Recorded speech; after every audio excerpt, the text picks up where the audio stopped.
Karena Tapi begini, kalau dilihat dari sisi pemutahiran politik dalam rangka membangkitkan kesadaran partisipasi mayoritas umat Islam yang ditidurkan selama bertahun-tahun dalam praktik demokrasi yang culas dan tidak adil ini, maka kita beda. Masalah untuk membangkitkan umat Islam ini cuma satu, menyatukan perbedaan partai Islam. Dan dia sudah mendapatkan modal, Islam modernis PKS dan Islam kebangsaan yang kuat dalam akarnya PKB. Maka kekuatan nasionalis dia secara tegas melalui pendekatan Surya Paloh ini mengirim pesan kepada seluruh rakyat Indonesia bahwa memang nasionalis itu minoritas. Jadi ketiga secara simbolik di Jawa Timur yang dianggap sebagai resolusi jihad cikal bakal lahirnya kemerdekaan Indonesia, hadir di sana Surya Paloh, menurut saya itu kalkulasi politik yang mutakhir, bukan satu peristiwa drama politik biasa, tapi itu pilihan yang Surya Paloh sangat tahu akan mendapatkan pukulan balik dari kekuatan-kekuatan yang dianggap mengancam.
kita bicara seperti Gatot bilang kan, Gatot Nurmantio bilang bahwa dia senang dengan Anies Imin karena memastikan ada satu kelompok masyarakat, which is kelompok besar itu, yang terwakili di dalam kontestasi politik.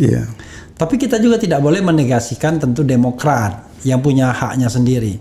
Jadi ketika dia misalnya sebagai jenis burung bertemu dengan jenis yang sama, ya kan, dalam kaitan politik nasionalisme, individualisme dalam pengertian personalnya, lebih menonjolkan capaian-capaian personal, ya maka sah-sah saja.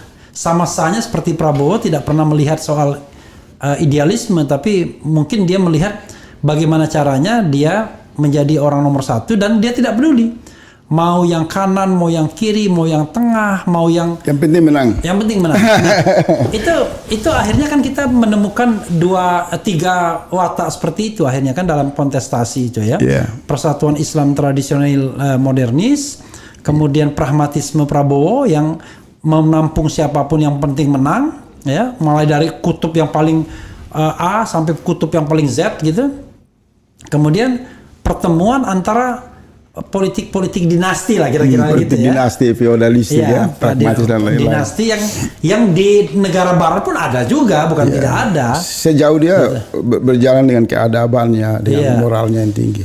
Tapi memang harus lebih berani begini Bang Refli, harus ada keberanian untuk mengatakan bahwa ruang demokrasi kita ini kan dalam investasi tafsir sekularisme yang tumbuh di dalam dunia akademisi kita. Orang-orang akademisi itu harus mengakui bahwa mereka gagal untuk mendesain sebuah asimilasi, interaksi demokrasi dalam keinginan-keinginan yang ideal itu.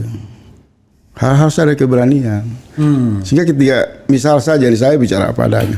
Ketika saya bicara misal memunculkan etimologi tauhid politik, itu pasti orang kaget. Apa itu dia politik? Semacam asing. Iya. Tapi saya mau tanya dulu, perjalanan ilmu sekularisme dalam konteks historikal itu baru 300 tahun. Islam ini sudah sejak awal alam semesta ini belum diciptakan. Dia transendental. Dia menegaskan kekuatan energinya itu tidak pada ruang dan waktu. Makanya ada Isra Miraj kan. Coba direnungkan. Itu peristiwa yang sangat lebih dari apa yang kita bayangkan dalam kemampuan pemikiran kita. Nah, hanya saja ruang demokrasi kita itu tafsir dominannya adalah akibat virus sekularisme yang terlalu kuat di dunia akademisi yang mensugesti semua orang bahwa sudut pandang mereka di dalam merancang bangun demokrasi itu adalah yang terbaik.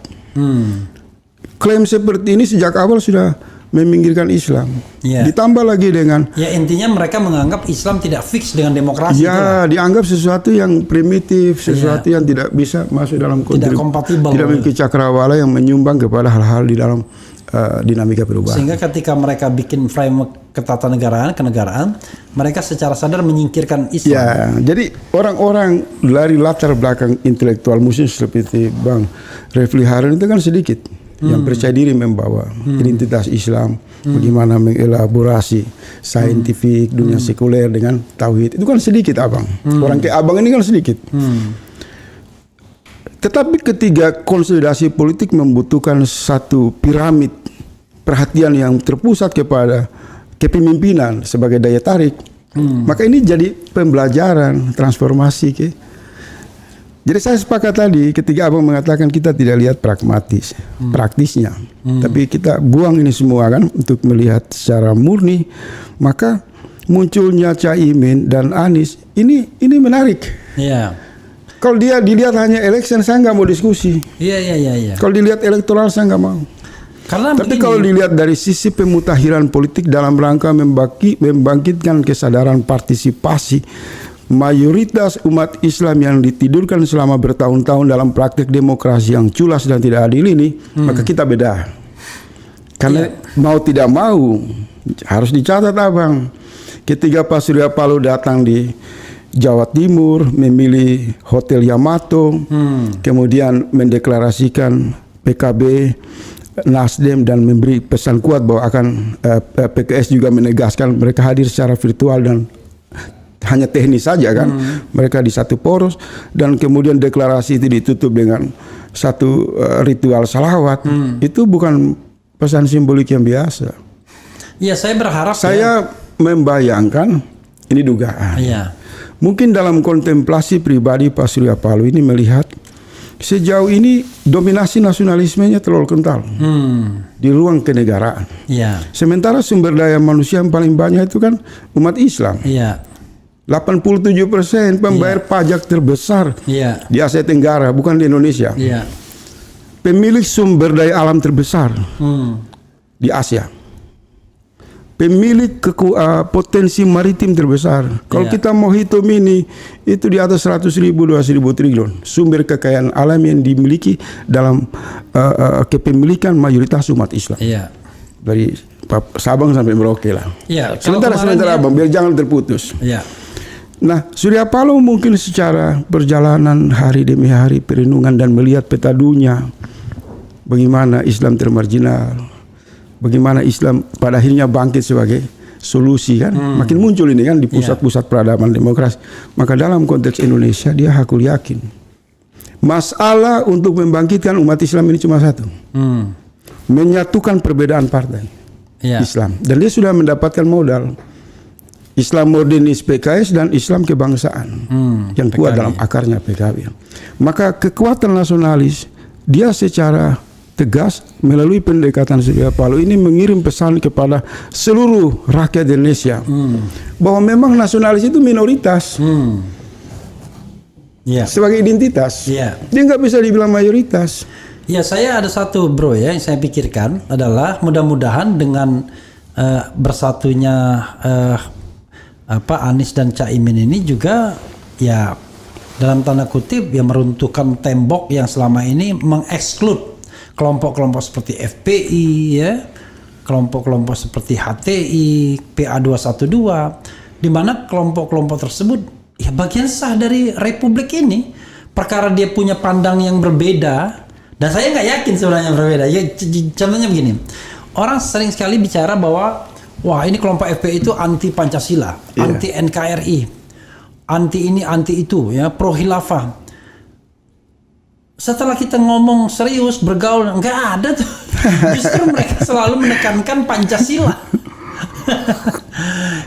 karena tapi mereka melihat Pancasila itu dari sila 1 sampai sila 5, di mana sila pertamanya ketuhanan yang Maha Esa.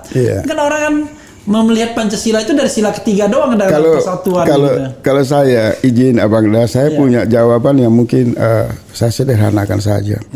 Ketiga, hak dari mayoritas umat Islam itu tersingkir, tanda petik ya, dalam praktek demokrasi yang pengentalannya sekularisme, maka penghinaan kepada simbol-simbol Islam itu pasti muncul. Dan kadang-kadang difasilitasi negara. Kita tidak tahu, tapi saya bicara ruang demokrasi saja, nanti produknya negara dalam interaksi yang lebih jauh, saya nggak mau bicara itu. Hegemoni materialisme sekuler ini memang ketika menyingkirkan Islam, sudah otomatis Islam dihinakan, masjid dicurigai, bahkan kata amin yang hari ini dijadikan nama dari Anies dan Caimin bisa saja tidak boleh orang menggunakan itu di masjid-masjid. Begitu imam mengatakan waladolin, orang mengatakan amin, ini politik identitas. Bisa sampai ke situ. Jadi agak sedikit saya meminjam waktu dari Abang ini untuk kita lemparkan ini ke ruang publik dan mudah-mudahan didengar oleh sahabat-sahabat saya yang memang cenderung intensif bicara dalam ruang demokrasi. Satu hal yang harus jujur kita katakan, sejak negara ini dibentuk ada penyingkiran terhadap hak mayoritas umat Islam. Ruang debat itu harus dibuka dengan menyajikan fakta yang tersedia, bukan sesuatu yang imajinasi. Penyingkiran ini menurut kaum nasionalis memberikan keseimbangan, memberikan kebinekaan yang seimbang. Justru menurut saya melemahkan. Karena modal dasar negara itu kan penduduk. Kalau dia misal memilih satu kebudayaan yang besar, maka kebudayaan itu harus diperkuat. Misal Jawa, tidak boleh dilemahkan, diperkuat. Agar nilai-nilai kebangkitan Jawa itu menjadi lokomotif, menjadi penyangga dan sekaligus pelindung bagi etnis-etnis kecil. Karena kalau yang besar itu runtuh, bangkrut, maka bangunan negara juga bangkrut kan. Yang kecil juga hanyut. Nah, dalam konteks Islam ini di Indonesia, karena dia kontribusinya besar, kekuatannya berakar, tradisinya tumbuh dan berkembang, ketika dia dilemahkan, esensinya kita melemahkan negara. Maka yang terjadi siapa yang menang? Bukan Kristen, bukan Hindu, bukan Islam, bukan semua orang yang beragama. Yang menang oligarki. Tolong dikonfirmasi apa agama mereka. Agama mereka ya duit. Karena kepentingan oligarki itu kelompok-kelompok kritis, kelompok-kelompok idealis ini tidak pernah bersatu. Tidak bisa. Itu persoalannya. Jadi begini, tadi terputus juga. Jadi ketiga secara simbolik di Jawa Timur yang dianggap sebagai resolusi jihad, cikal bakal lahirnya kemerdekaan Indonesia, hadir di sana Surya Paloh, menurut saya itu kalkulasi politik yang mutakhir. Bukan satu peristiwa drama politik biasa, tapi itu pilihan yang Surya Paloh sangat tahu akan mendapatkan pukulan balik dari kekuatan-kekuatan yang dianggap mengancam. Dan hari ini kita lihat ketiga pasca deklarasi kan kemudian KPK melakukan satu operasi kan yang sulit dihindari, ini adalah penegakan hukum.